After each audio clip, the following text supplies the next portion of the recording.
We are starting with Vibhuti Yoga. We are done with Rajaguhya, Rajavidya Yoga. We are going to start the 10th chapter, that is Vibhuti Yoga. Vibhuti means power of manifestation. Vibhuti Yoga, power of manifestation. So, the basic objective of this chapter is Krishna wants to tell us he has told about his presence within us as the Parabrahman. He has talked about his creation outside, within, and he has also now he is going to talk about he has told that I am there in all the manifestation. I permeate and all the uh, living beings dwell in me. That also he has told. Now he wants to us to understand that a bhakta should understand through his manifestation, whatever is appearing to us, no, that is vibhuti. I make the existence. So we must, this is not very simple as it appears. We, oh, God is everywhere, we tell. But the ability to realize that God is in this water bottle also, as simple as that, that comes with higher spiritual evolution. Understanding Vibhuti Yoga is extremely, not that easy actually. So he says, the chapter talks about his power of manifestation, his appearance in different things that we see around in the entire universe, how it has appeared and how he is present in every bit of the external manifestation, his presentation. A tree is a tree because of him. A pen is a pen because of him. A TV is a TV because of him. This much we must realize. So that is the whole gist of what is the meaning of Vibhuti Yoga. Shri Bhagavanuvacha Bhuya eva mahabaho Shunu me paramam vachaha Yatte ham priyamanaya Vakshami hitakamyaya. So he says, Bhuya eva mahabaho. Again, Bhuya means again. Again, O mighty Mahabaho, mighty armed one, listen to my supreme word, Paramam Vachaha. Listen to my supreme word.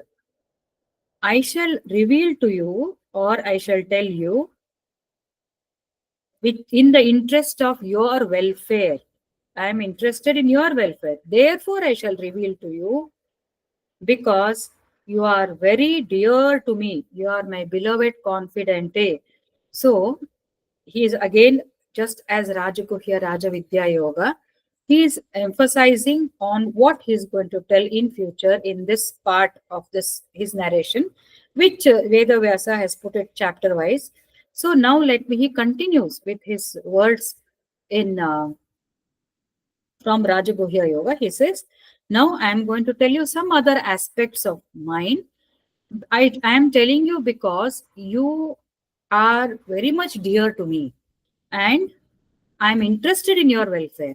If you remember the previous chapter, he says, I don't differentiate between the good and the wicked, all are same. But those who are devoted to me, I am in them and they are in me. That means he shows special love. How does he show? His manifestation appear in those people who are devoted to him. So likewise, Arjuna is very devoted to him because if you remember when we started Bhagavad Gita, he says, I am your disciple, accept me, Krishna, and guide me. So when you surrender to him completely with a great trust in Krishna, then he will reveal to you the knowledge which we are actually expected to know to get rid of this ignorance, to get rid of this suffering, and permanently to get liberated. So Krishna says, understanding me is very important. So I shall explain to you because you are very dear to me. So how do we become similar thing is applicable to us also. How do we become dear to him? By following whatever he says and surrendering to him and asking him to show us the right path, asking him to give us the jnana or knowledge. That is the biggest grace we will ever have. Biggest grace is wisdom, not comforts, not luxuries, not getting rid of the day to day problems. No, it is a wisdom to understand the problem, because that wisdom will give us the immunity. It is not a band aid, it is not a temporary relief, but it gives us immunity, and not immunity against one particular, how we have vaccines which are specifically targeted to bacteria or viruses. No, this is a immunity which is broad spectrum. It takes care of so many problems, because that immunity means it's the wisdom. So any problem comes to us, we will understand from the right perspective, so that either we ignore it, or we address it with lot of maturity. So he says, you are dear to me, therefore I shall reveal to you. So when we also become like Arjuna with complete surrender, definitely that grace will come in the form of knowledge. न मे विदुः सुरगणाः प्रभवं न महर्षयः अहम् आदिः हि देवानां महर्षीणां च सर्वशः. So he says, neither the devas, hosts of devas, nor the rishis. You know that there is a Devaloka. There are different devas, deities, which are who are entrusted with the responsibility of performing some functions in this creation. So, and they have a specific world. There's a realm of these devas. They live in a particular loka. It's called Devaloka. Nor the rishis, Rishi Loka. They know my origin. They have not seen. For in every way, I myself am the source of all devas and rishis. What is the meaning? As Krishna, now I'm standing in front of you, but who am I? I am actually the source of everything in this world. Therefore, you may be, he is probably referring to some of the shlokas where we invoke the devas, we worship them, we follow some rishis. Yes, that is good, but understand, I am the source of these devas and rishis. Even they are, all of them are not well versed with my creation, because they are born out of me. Isn't that so? We have discussed about the creation, how the Mahat Tattva came from there, how Brahma was created, and Brahma created all these Deva Devatas, Rishis, Pitros, Manus, everything was created by Brahma, but in the under the influence or with the consciousness of Parabrahma or Krishna. Krishna is considered to be the highest of Avatara Purusha, maximum manifestation of among all avatars is Krishna avatar. Therefore, Krishna says, these rishis and so-called rishis and devas whom you are worshipping, worship them, but they are also unaware about me. Neither they or rishis know about my origin. That means they are still contemplating. If they, I mean, that much is the depth of knowledge which is going to give him. Yo mam ajam anadim cha vetti lokamaheshwaram asammudha samartyeshu sarva papai pramuchyate. Okay. One who knows me, yo mam ajam anadim. One who knows me as birthless, ajam. I have never taken birth. Why Krishna is saying this? Krishna was already born. No, he has taken birth with Devaki and Nanda. He was brought up by Devaki and Vasudeva. He was brought up by Yashoda and Nanda. This everybody knows. Why does he still say that one who knows me as the birthless? Because Krishna is a personal form of the impersonal. That means Nirakara, the real Paramatman, Parabrahman, is all pervading. He doesn't have any form. He doesn't have any form. It is to be felt.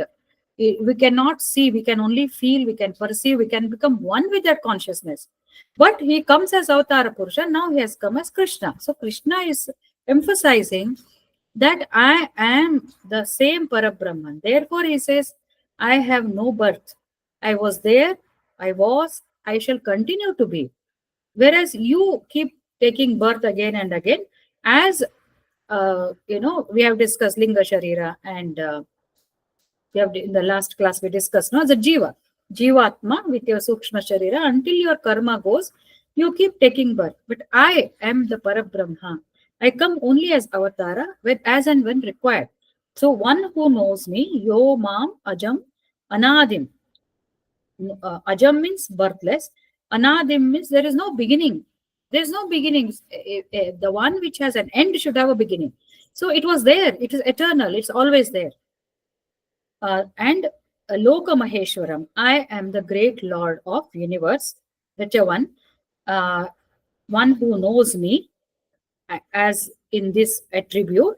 He he becomes asamudhaha, undeluded. He is clear in his knowledge, and he is freed from death and all the sins. That means he gets liberated. In other words, as we continue in our spiritual practice, we come to understand that Krishna is a representative of the Parabrahma, and doesn't have birth, though it was only contextual. That he took birth means it was just a context for that avatar. Originally, he is Parabrahman, all pervading, all manifesting. He is always there, imperishable, immutable. These are words we use. And there is no beginning or end because it was always there. It was always there. So if we understand this way, or when we understand, then we become free from birth and death and from all the sins. We become liberated when we become freed from all the sins. What are the sins we are talking about? It could be like great antisocial things, murders, killing, brutal behavior, injuring others. That is extreme. Apart from that, the sense of I also brings a bondage. More we say, it's not me, I'm not the doer, it is just Prakriti, it's a consciousness which is doing, and I'm just part of it, floating in this whole ocean of consciousness. This, if we keep remembering again and again, and if we keep realizing that, then we become closer to Him, then we understand Him, then we know this consciousness or Krishna. Krishna is nothing but consciousness. He was always there, He will be there. As consciousness, I was also there, I am here, I'll be there, I am the Krishna, I am the Rama, I am the Buddha. I have become one with consciousness. So the sense of I, ego, it should keep reducing. Then we would reach that. So when we do that, then we become cleared of our bondage. And obviously we have nothing to fulfill because we have become one. So we are not going to be reborn, which is a permanent relief from suffering.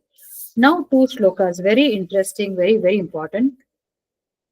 Buddhi बुद्धिर्ज्ञानम् असम्मोहः क्षमा सत्यं दमः शमः सुखं दुःखं भवो भावो भयं च अभयम् एव च अहिंसा समता तुष्टिः तपोदानं यशो यशः भवन्ति भावा भूतानां matta eva prithagvidhaha.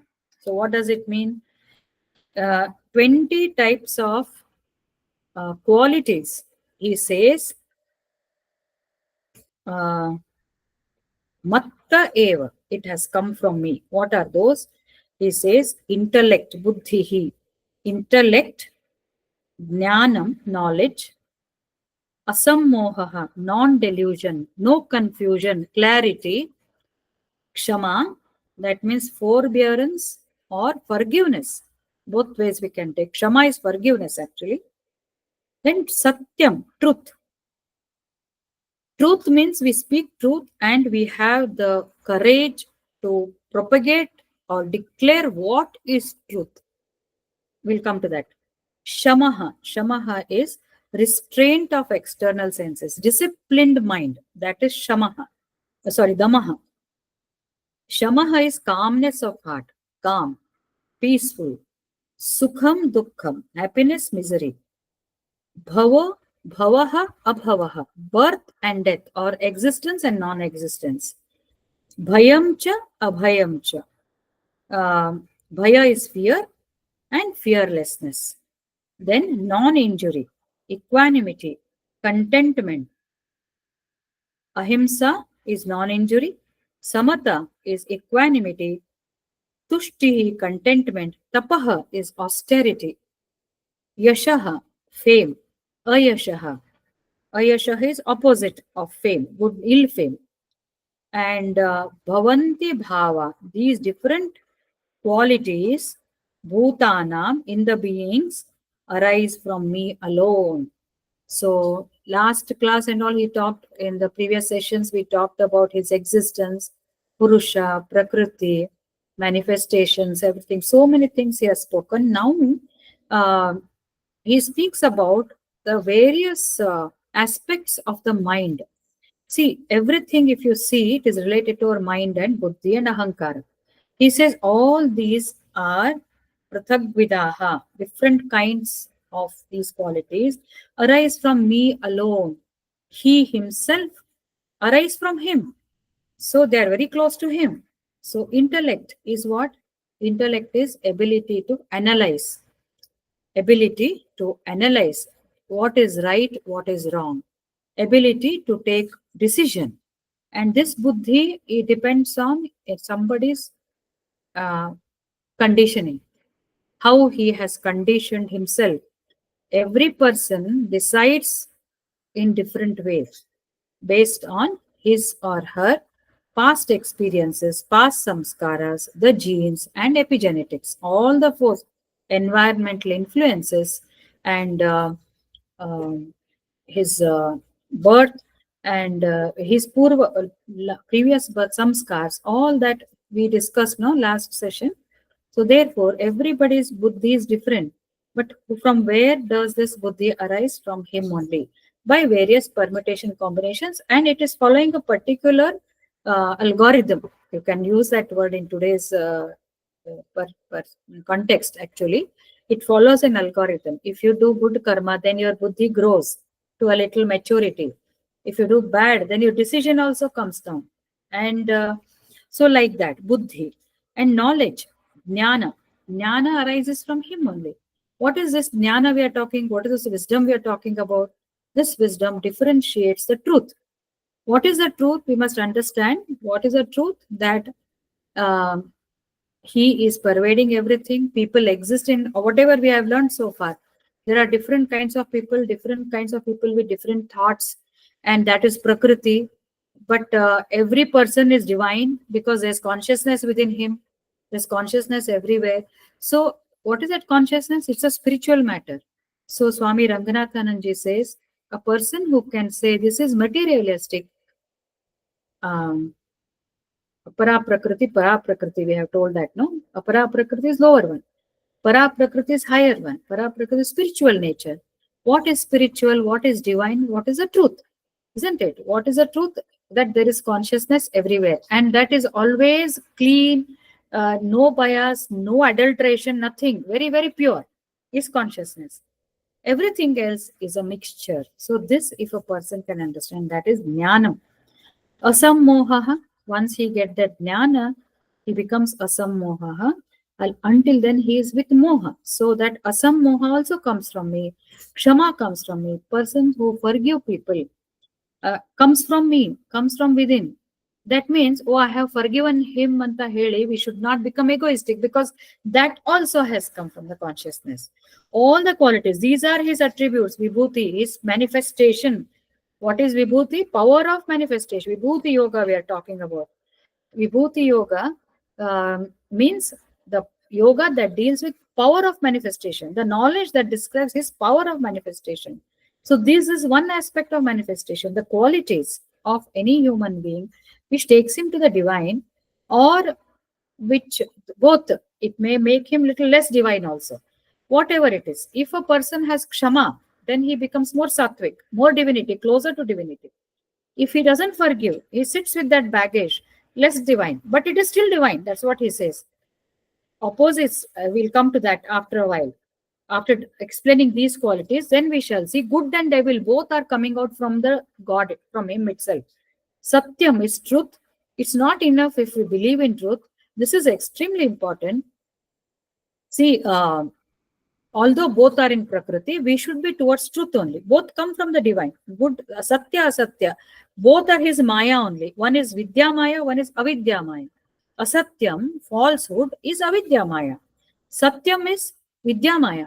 So, if again I bring Vidura's example, Vidura always so much he tells Dhritarashtra, they're all living in Asatya, Duryodhana, Dhritarashtra and all. So he says this is all Maya and he leaves. Now Vidura is also in Maya only because he's still not yet realized. So he is also in Maya, Vidya Maya, but towards Sattvic. He is already Sattvic. These people are in Avidya, lower stratum. So we must understand some people are always following what is right. That is Satya. What is right is what is in the benefit of larger community. That is Satya. So if a person is following that Satya, then he must he must have so much of conviction that he should be able to proclaim that. He should be able to propagate that. And when some Asatya happens, he should have that strength to assert that truth. This is very important. You may be, you may know that what people are doing is wrong, but if we are unable to assert that Satya, then we are still not practicing spirituality, or we need to work on that. So Satyam, this is explanation given by Rangnath. He has just given veracity to declare the truth. This is my interpretation. Veracity to declare Satyam is the ability to, assert. And when somebody is speaking some nonsense, whoever it is, respectfully you can say, but you must assert, you must not keep quiet. There are many things happening around us and lot of political influences. Here and there we see most of us do not fight for the right thing, right situations, right? But there will be few people who are so rebellious, who stand, who do not care for their life, for their family life, everything, but still they come forward. So these are actually highly evolved persons who really want to, do something good in what they believe, and they stand by that. So that is Satya. Damaha is restraint of external senses. If we are disciplined, it's coming from him. That is his power. If we are able to do yoga, meditation, do our work correctly, be punctual, everything, discipline, Patanjali's Ashtanga Yoga, if we are following, it is coming from him. Shamaha, calmness of mind. Obviously, when we are more spiritual, when we are more dearer to him, Shamaha, that calmness automatically comes. Sukham, Dukkham, both he says. Bhava, Abhava, Bhayam, Abhayam. So now he has come to dualities. In the first line, he says Buddhi, Jnanam, Asammoha, Kshama, Satyam, Damaha, Shama. All are positive qualities. Now he is coming to dualities, both sides. Look at that. So good and the evil, Sukha, Dukkha, both I am there. So what? Bhava, Abhava, birth and death, manifested, unmanifested. That way also we can take it. Bhayam, Abhayam, both I am there. So as I told, how he is there? He is there in the form of Maya. All these are happening. Our perceptions, Sukha and Dukkha are what? Mind thinks I am happy.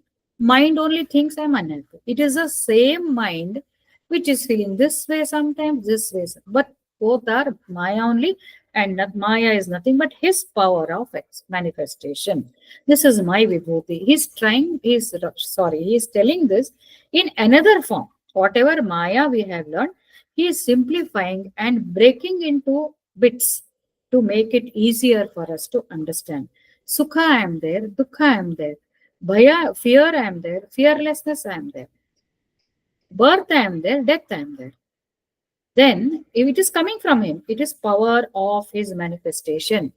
Power of his manifestation. That means he alone is giving, please understand, he is giving the existence. So whenever there is Sukha, we must say it is God's. It has come from that consciousness. Parabrahma only is created. Dukkha also. Normally, we are happy with the positive. Sukha, we are happy. Abhayam, we are happy. Birth, we are happy. We are not happy with dukkha. Obviously, itself is unhappiness. Death, we cry. And fear, we fear. Isn't it? So, what he's saying is, if we consider that all are his only, then our mind will be calm. It will try to hold on for that state. It will say, Sukha, this too shall pass. Dukkha, this too shall pass. These two are going to be there always temporarily. But both are existing because of him. If somebody has hurt me, if some situation has hurt me, if there's any financial things, distress, it's him. So let me accept, let me wait and do my actions. No sitting quiet. Pray, more prayer and action. But understanding is both evil and the good. Both are his manifestation, evil and the good. It all depends on how we use. The Ranganathananji has given very beautiful examples. Some are from Sri Ramakrishna's Gospel of Sri Ramakrishna. He says carbon dioxide is toxic, isn't it? When we breathe out, we give carbon dioxide, but for the plants are useful. So when an unpleasant situation happens, we should understand what good it is trying to bring. So many times, again I repeat, Swami Vivekananda also says, most of the learning happens during our when we are low, when the things are unpleasant. Most of the learning happens. So be calm, understand what it is trying to teach us. That way it becomes a dhyana, isn't it? Most of the lessons we have learned are not during happy times. They are when we were low. And therefore, the lows have to be respected, worshipped, regarded as a great gurus of our life. So therefore it is Krishna. Therefore it is a Lord. Then fear. Fear also similarly. Why are we afraid? If we start thinking and then we understand that it is my own insecurity, my own perception, which caused fear. Actually, it is a Maya. If we say that, then it goes away. So he only manifests in different forms. So good and bad. Fire also, for example, it is good as well as bad. So the same thing can be good, same thing can be bad. Therefore, it is not, it should be perceived very objectively, no emotionally. Few years back, maybe 20, 30 years back, you would have thought that I gave them properly. I should have done that. 30 years later, why did I do that? Why did I give them? That time you might have felt correctly. But the same thought today, you feel it was not good. That time it was good, today it is not good. So the kind of the interaction with the same people, the same words might have been good then. You might have felt good then. Today you will feel it as evil. So everything is his manifestation. Everything depends on how we use it. There's nothing good or bad in a sense. Then ahimsa, non-injury, samata, tushtihi, tapaha, contentment, austerity, then yashaha, ayashaha. Again, he has brought the duality, fame and uh, good name as well as ill fame. Both are mine, and both are mine, he says. That means, again, if we are only in the good faith, if we are only getting respect, felicitations, appreciations, then we are not going to grow. There is no learning. So he has created that. All these come out of me, he says. Then he says,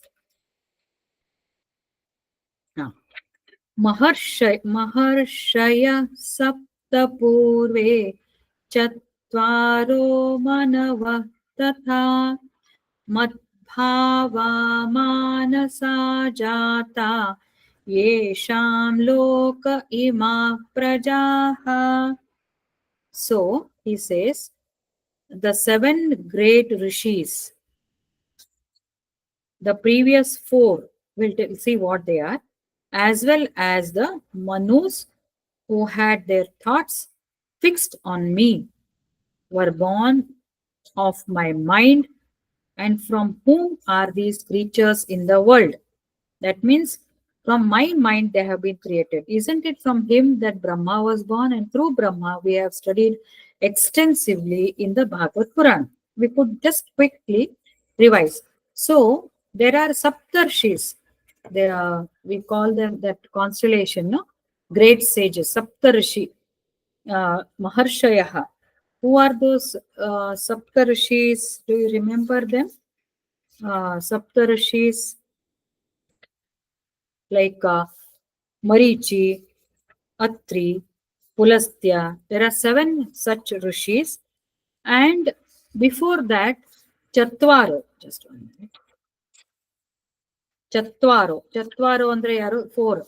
Sanak, Sanatan, those 4. Sanandan, Sanandan, Sanatan, Kumaras. You remember that? Do you remember? Who were they? Any idea? You remember that, no? 4. Brahma created them as Manas Putra. That's what they were born out of from his body alone, without any man and woman meeting or all that. So therefore, they continued to do their tapas and austerity. And you know how, though they were made, they were created to procreate in whichever way they could. So they said, no, you have given us that knowledge. They told Brahma, we are going to tapas. And they did not. And then you remember how, you know the story of how they went to meet Vishnu and Jaya Vijaya, the gatekeepers. They blocked them and they were punished because of these Kumaras. They became Hiranyakashipu, Hiranyaksha, and Vishnu had to take avatar of Narasimha. All that, those are related to Sanak Sanandan, Sanat Sanatan. Sanak Sanandan, Sanat Sanatan. So the previous 4 is a Chatvaro means these 7 rishis: Marichi, Angira, Pulastya, Pulaha, Kratu, Vashishta. These are 7 great rishis, Saptarshis: Marichi, Angira, Pulastya, Pulaha, Kratu, Vashishta.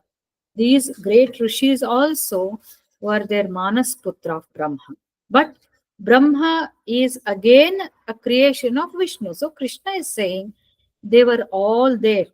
All these people were born out of my mind. My contemplation has given birth. And Manu, so he says Maharshayaha, Sapta, Chatvaro, and Manavaha. Manavaha means plural of Manu. How many Manus were there? Any idea? Any answers? Do you remember? How many Manus we have discussed? No, there are 1,000 yuga cycles. Each yuga cycle has got 4 yugas: Satyuga, Dwapar Yuga, Treta Yuga, Kali Yuga. Then again it starts like that. 1,000 yuga cycles, and they are divided into Manvantaras. Manvantaras. It is ruled by one Manu. So like that, we have so many Manus. Any idea how many? 1,000 yuga cycles, but how many Manus? Any idea? 14, ma'am. Correct. Very good. 14 Manus are there. And we are in the 7th Manvantara of this Kalpa. 7 more to go. Swayambhu Manu, Swarochisha, Uttama, then Tamasa, Raivata, Chakshushi, Vaivasvata, Savarani, Daksha Savarani, Brahma Savarani. I noted down this. Dharma Savarani, Rudraputra, Rocha, Bhautyaka. Like that, 14 Manus are there. And each Manu, 14 Manus, 1,000 divided by 14. Roughly it comes to 70 to 75 Yuga cycles they rule over. So many Yuga cycles. All right. So we are in the Vaivasvata Manvantara. We in this Kalpa, no, in this cycle. And if you remember, one Kalpa is what? 1 day of Brahma, right? So his 1 day, when he starts till the night, there are 1,000 Yuga cycles. So in that, we are in the 7th, 7 more to go. So he says 7 rishis, previous 4 these Kumaras as well as Manus, who had, all of them had their thoughts fixed on me, were born from my mind. So again, power of manifestation. There in the previous shlokas, he told that all those qualities were his manifestation. Now he's talking about these great people whom we really adore. They have done so much of austerity. So much of tapas. They have won over everything. And not only these, if you see, there are so many avatars, everything. So they're all from my mind, from whom these creatures are in the world. So he says this actually the whole creation, no, it's a very, very elaborate process. Very elaborate process. Very, very elaborate. If you remember, the first thing is he's in that ocean, he's resting, and then because of some will he makes, the minute that will comes, then everything starts. The equilibrium of sattva, rajas, tamas, which were in a state of equilibrium, that shakes. Mahat Tattva comes. And then he creates, they say that Virat Roop, no, that's called Hiranyagarbha or something. And in different Puranas, they describe from the pores of his body, different worlds come. Innumerable worlds, universes. Innumerable universes come. And then with every universe, at the base of every universe, he sits, and then he brings out Brahma of that universe. So you understand, there is one Mahat. From there, from him come multiple universes, and at the base of each universe he transforms himself, and from there he creates Brahma. Every universe has this Brahma. From Brahma come Rudra, Mahesh, all those other gods and goddesses, and yugas and manvantras and everything. Every universe will have such. So that is his explanation, and that he says. So all this is manifestation. Imagine, that is such a huge manifestation, huge physical, external, cosmic manifestation. At the same time, he manifests the unique qualities which a human being also expresses. That also is his manifestation. Now he says, Etam vibhutim yogam cha mama yo vetti tattvataha so vikampena yogena yujyate natra samshayaha. So one who in reality knows these manifold manifestations of my being, etam vibhutim yogam cha mama yo vetti tattvataha, uh, one who knows these manifestations of my being, and this power of mine. Which power? This yoga power of mine. Which yoga? Yoga Maya. We described that. Becomes established in unshakable yoga. So, avikampena yogena yujjate na atra samshayaha. So, unshakable. As we progress in spirituality, as we go in that yogic path, which we perform very, very sincerely, then the knowledge starts flowing. Actually, it will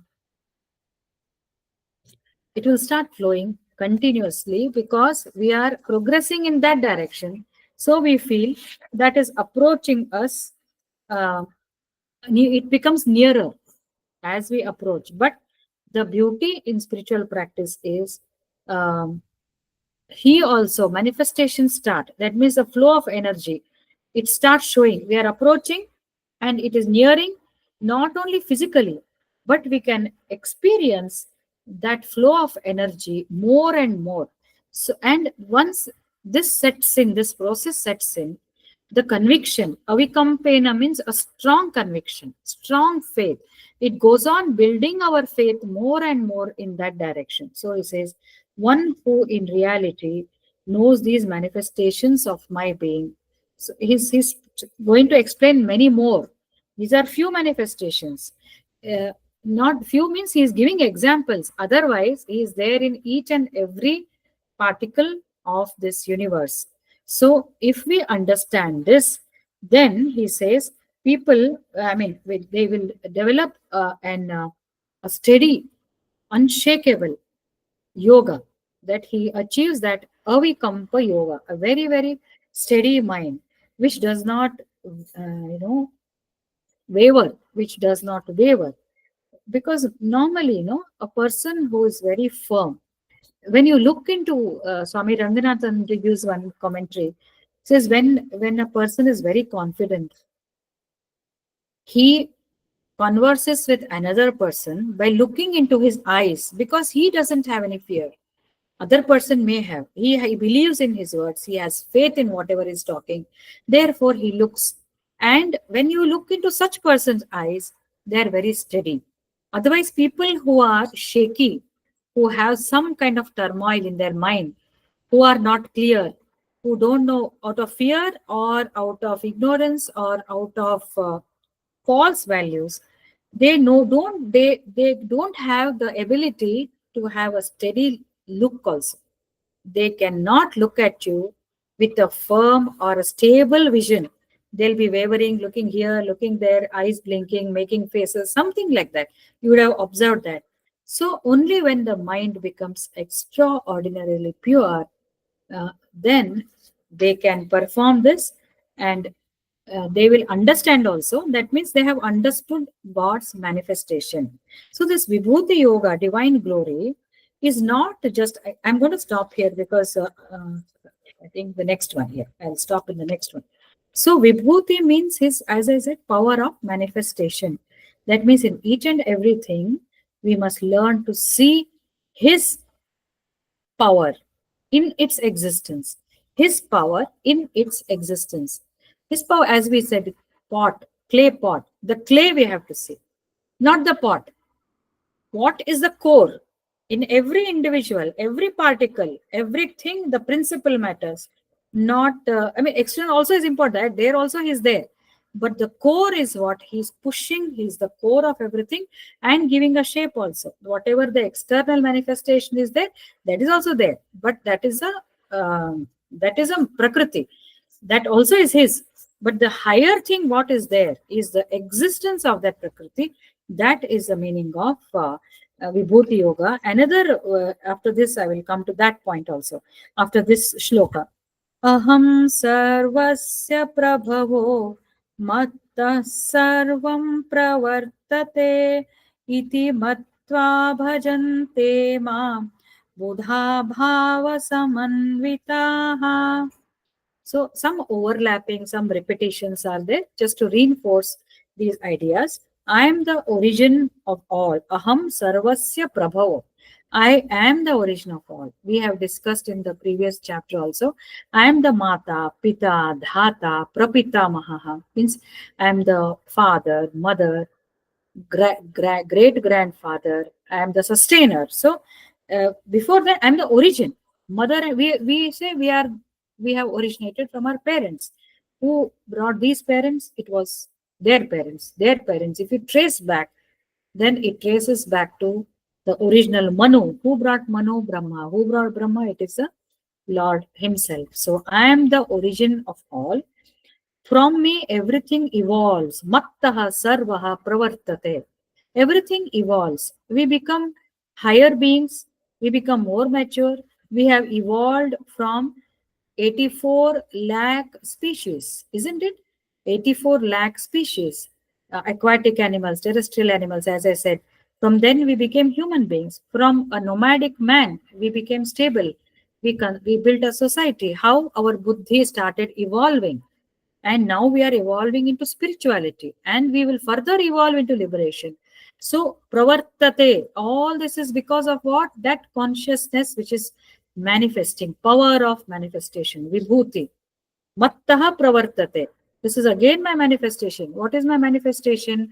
More you put effort, I manifest more. More you surrender, I manifest more. So his power of manifestation. So it's me which brings this evolution. It's this consciousness which is bringing evolution, right? So I am the origin. From me, everything evolves. Thus thinking, the wise worship me. We all should worship God because you give me the ability to evolve. So, and with loving consciousness, whenever we want to get any wisdom, it is through love and loving consciousness and pure mind. Any evolution, any growth will happen when we have pure love and pure consciousness towards the divinity. Otherwise, it will not. Spirituality cannot come with only intelligence. You need little bit of intelligence, no doubt. You need all this, you may not be aware. We were not aware initially. We were very hardworking. Our parents made us hardworking. Our parents made us disciplined. But if you see the hidden thing, it's all from him only. Okay, we were not aware of that. We were hardworking. We were perseverant. We were committed. We were sincere. We were honest to little extent. All that has brought us towards spirituality because those qualities also have come from him, number one. And number two, what happened was as we grew, we became more aware, and his grace came. His grace. Above all, that honesty, purity, love, forgiveness. Otherwise, to some extent, we have more to develop. We have a long way to go, but it doesn't rule out that we have reached to this stage of sitting, discussing, enjoying, rather, enjoying, being delighted to listen to him. We feel good to hear. We enjoy that. We are willing to sacrifice our time and sit here, or whoever is listening to this YouTube later on, many people get to listen. We are all doing that because of his grace, also because of that consciousness we have. To some great extent, that consciousness, see, alone it will not give. Only when that grace is there, uh, because of that love, because of that bhava, because of our that also, again, it has come from him only. But this body, this mind body complex has evolved. I don't say I or you, this part or yours or hers, this has evolved in this fashion. More you evolve, more he gives that grace. So that is what he is telling us, that in everything that is there in the world, uh, whatever you see, that is my power of manifestation. Why he is telling this in the beginning only in this chapter, Swami Ranganathananji says very clearly. See, there are two things. One is realization of God through meditation, chanting, bhajan, Navavidha Bhakti, we discussed last time. There are 9 ways by which we can which we can reach God in Bhakti Marga. Bhakti Marga itself. It starts like Archana, Vandana, Atmanivedana, Kirtana, all these, right? So that is there. Apart from that, when you come out, you are working. And when you work, you have to realize or realize or go towards this liberation or a spiritual path through the worldly things.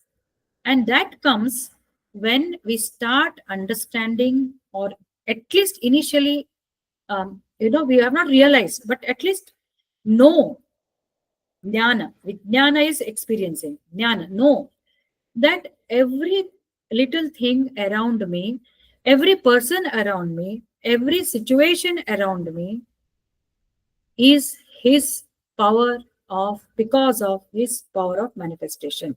That is the core of this chapter, because we have to evolve without giving up our activities. And the minute you get into these activities, as long as we are in front of God, as long as we're listening to Bhagavad Gita, as long as we listen to Bhagavad Purana, he will ensure that we are totally calm, peaceful, because that is the power of his divinity core. When we come out, we always suddenly we become little lax, or we come out of those vibrations and we feel, ayo, those were better moments. And it's better when we don't interact with people, when we, isn't it? It's common. So again, I'm coming back to this world.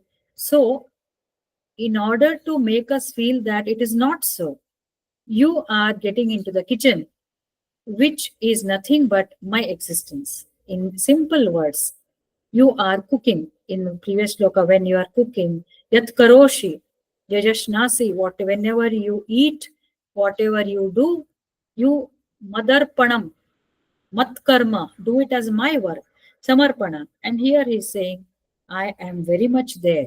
If that work is boring, then also I am there. If that work is giving you happiness, there also I am there. So everywhere when he is there, whether I cook or I meditate or I watch television or I am with people whom I like, I do what pleases me or what I don't like. In this world, we have all these, isn't it? It will be a combination. And in both, he is there. So that is the purpose of Krishna talking about Vibhuti.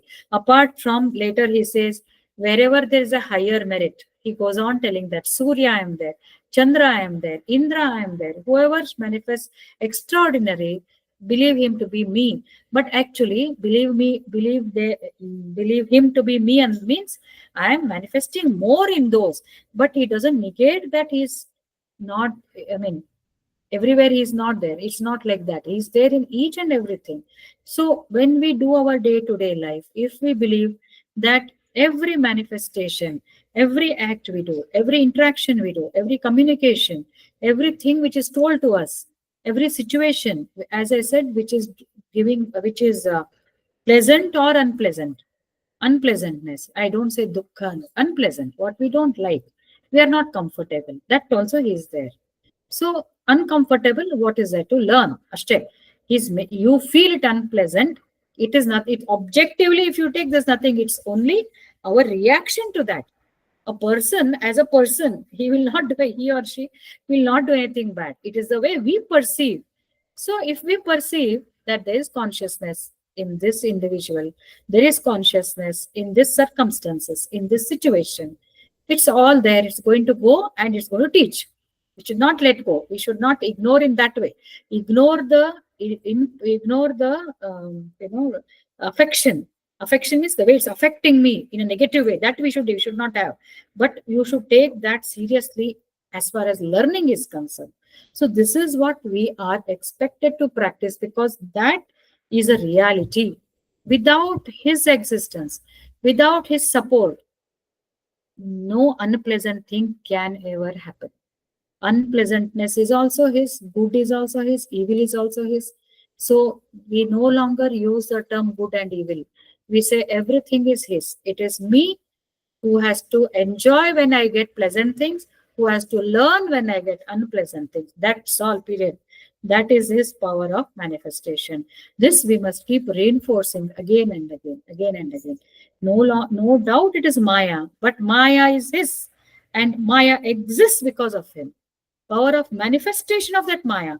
It manifests. When the Sri Ramakrishna says, when the snake coils, it is pure consciousness. When it's it is unmanifested. When it starts moving, it is manifestation.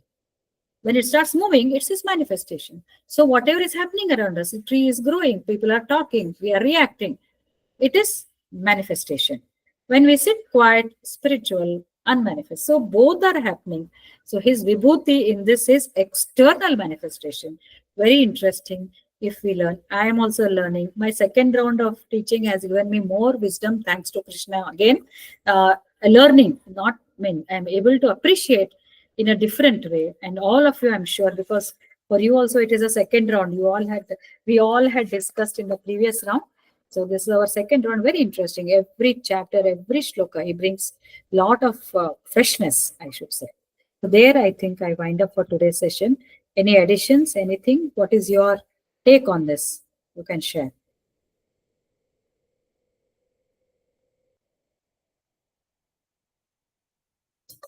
Ma'am, I have one doubt, ma'am.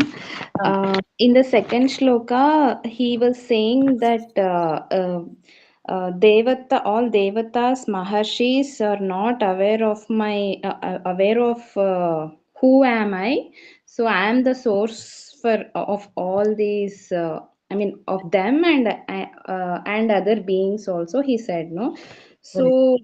Uh, then this Manasa Putras are there, no? The seven rishis, Manos, Kumaras.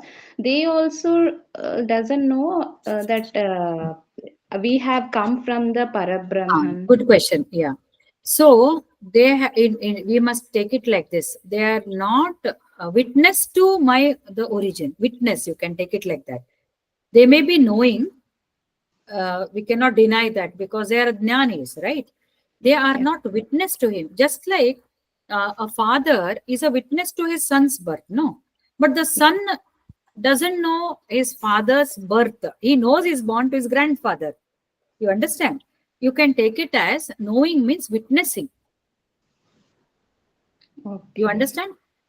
They were not present at the time of his origin. They are his manifestation. They were not there. I was not there when my father was born. I know he's born to his father. So in literally, we cannot say I didn't know the origin of my father. I cannot say. What you're telling is correct. Kumaras know that Vishnu, they go to Vishnu. He's Parabrahman only. How the create everything they know, but they have not witnessed. They were not there physically. That way we have to interpret. Okay, ma'am. That is how we have to interpret. And ma'am, what's the difference between Maharshi and Devarshi? Devarshi and Maharshi. Maharshi is no exactly. Even I am not aware. Uh, I should come back to you, Suvachla, frankly speaking. Okay, I'm ma'am. also not aware. Sure, ma'am. And ma'am, this good qualities, bad qualities. I mean, this avidya maya. It is all Yeah. coming from me only. He's saying no. Mm. So I mean, now also I'm not. I mean, it's not convincing me that how. I mean, why it is created. All this. Bad, huh? If you go back to the source, okay, uh, there are three gunas. Gunas, Yes, you know, no? Sattva, Rajas, Tamas. Thomas. They are not only in the human, they represent the quality, the tamas which is there in the internally in me and externally. From tamas, so many things are also born. If you remember, we had explained the evolution, right? So, because of these three gunas, where is the origin of gunas? From the ahankar. Kara. From where did the ahankar come? From the Mahat Tattva. From where did the Mahat Tattva come? From Parabrahman. Through Yoga Maya. So, he creates those gunas and the permutation combination of those gunas and that ignorance, no, Maya, Yoga Maya. Maya is what? Ignorance. So, the qualities are nothing but Avidya Maya or lower qualities are nothing but ignorance. And that also is created by him only through Brahma. Actually, Brahma's creation, if you see, he suddenly creates Vidya, it seems. Avidya he creates. Then he repents, why did I create Anta? Parabrahma. So, Avidya or lower qualities are created by him only. And the reason for them is that we need to evolve from there. The consciousness, there's an interplay between this Maya and the that is Prakriti and the Purusha. More the mind evolves from these lower qualities to higher qualities, more is the consciousness. So everything is from those gunas only. Those three gunas, you can take them. They cannot be quantified in terms of physical attributes which we know. It's beyond our comprehension as to how they look or how they are seen. It cannot be. It has to be imagined, understood. So, Avidya Maya will be mostly tamasic. Vidya Maya will be mostly sattvic. Understand? Yes, ma'am. Rajasic will be a mixture of that. So, where did they originate now? It came from there only, isn't it? Yes, ma'am. That all I understood, ma'am. But still, because of this Avidya Maya, only all nonsense things are happening, no? Yeah, everything. Everything with he sustains even the wrongdoings in this world. Videna vina trinamapi na chalati. Without his consciousness, nothing will be sustained, nothing exists. And therefore he is unperturbed. I told you know, he is like that screen. He is totally unperturbed. He creates and keeps quiet. And everything gets evolved. And after some certain time, pralaya. Then again it starts. So this is his way of functioning. You cannot, particularly in this Vedanta is unique. Our faith says good and evil are both from him. No other religion, it seems, says that evil is also from God. Everything says, you know, God is only good and devil is something, bad is from devilish. They differentiate. Bad is not God. Nam Thangala. Srishtikarta has created. It's a beautiful um, concept. and beautiful creation. We need, slowly we will understand Suvarchala. These are all the things, no, actually speaking, the jnana, the understanding comes more as we go towards the consciousness. You do more meditation, this will not be appealing until you are convinced by yourself, but very soon you will understand all this. It cannot be from external source, no, it's Yeah. not easy to understand. Yeah, I am also understanding very slowly, little by little, but this clarity is there for me. It's very clear. I am convinced, and there is a lot of conviction now that both good and evil are from him. But why does evil appear evil? Because it has to be, it's more of tamasic. Why it has come evil? That person has made a wrong choice. Duryodhana himself, there is one shloka next time. Duryodhana and Krishna, good and evil, you know, no? Both are, see, both have consciousness, yes or no, you tell me. Yes, ma'am. Duryodhana, does he have consciousness? Does he Yes. have divinity in him? And to lower extent, it is there. No, no. It's All there. human beings have the Purusha, Huh, yes. Jivatma. Yes, yes. He has Jivatma, no? Yes, ma'am. Arjuna also has Jivatma. Yes, ma'am. Then why did Duryodhana commit so many mistakes? He went on doing bad things, jealousy, mainly jealousy. Many Hmm. other good qualities he had. But the whole Kurukshetra was because he could not control. Whereas Arjuna, Pandavas went and tried to compromise. They said, give us very little enough. We are happy. Why? Because he started making wrong choices, wrong choices, wrong choices. So, but for everything, no, you make any choice. Krishna says consciousness will support. That is the only support. It will not exist. Existence will not happen, good or bad, without consciousness. Therefore, he says it comes from me. All the qualities come from me. No problem. But the minute he changes, Mad Bhaktaha, wicked also is mine only.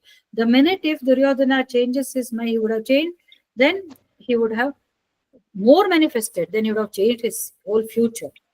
He did not change. So, therefore, that consciousness is Purusha is always there, Jivatma is everywhere. Only thing is, it depends on how much we allow. How much we allow. Jealousy, no. And all that, how it comes, how it changes. That evil to good, good to liberation. This is the path. Yes, ma'am. More of spiritual practices only. Nothing but bhakti can change. There is no doubt about it. Only Yes. bhakti can change, only spirituality, only divinity, only going, believing that there is consciousness, and this body mind, what we are identifying, is a limited existence. And whatever existence, it is because of him. So, this knowledge will come when we every day chant, every day read, every day start behaving properly, every day correct ourselves, making the right choices which are selfless, less self-centered. Even a small thing in the family, I can prove you how different people think differently. Even women think differently. Look around your people, each person varies in the intensity of his self-centeredness. Less self-centered, he becomes more divine. You can see that on the in their behavior, in the way they show inclusivity of people. Like, say, I don't like him, I don't like her, I don't like to live, I just can't stand. Lot of such people are there. I will Hmm. tell you one very incident. One small boy, parents were arguing, and the small boy, who's 7-year-old, comes to the mother and tells, "Mummy, just say sorry." The mother says, "I have not done any mistake. Why should I tell sorry?" She tells the son. And it's a fact. But do you know what the son tells? He tells, "I know that, Mummy, you are right. But when there is conflict going on, these are the exact words, before it becomes too big, somebody has to say sorry. You say sorry. Bring it down." This is the thing which a 7-year-old boy has to look at his maturity. I have witnessed this. I have witnessed this. And he says that he is a peace lover, that small boy, peace lover. And the mother was astonished. What a great truth he's telling. And in the family, somebody told there is no God. There is no God. This boy, he was stuck in a lift, and his mother always used to tell him, whenever, every day you have to chant Hanuman Chalisa. Why you have to tell? There's some God beyond us, and that will help you. You will have something to fall back. So he has learned half of it. When the lift got stuck, this boy started chanting. And after a while, he's a small boy. The building is 27 floors or something. And the minute he started chanting, in a while, coincidentally, or his praise, whatever, the lift was, somebody heard and they set it right. He came back. And it built more conviction. And he started telling his friends, whenever you are in trouble, chant Hanuman Chalisa. So, how the external factors of the mother, and this boy has come with lot of probably samskar. So, this will build a momentum. So that is how good keeps going, good, good, good. And if somebody says, somebody, after that, I was coming to that. Somebody in the family said, there's no God. This is not bullshit.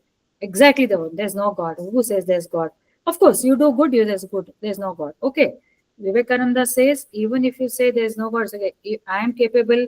It's a different theory altogether. But this boy, being convinced, he said, no, there is God. And I have felt, because my lift was stuck to his level, he has been convinced and he has started. So these are different personalities in the same family. You can understand.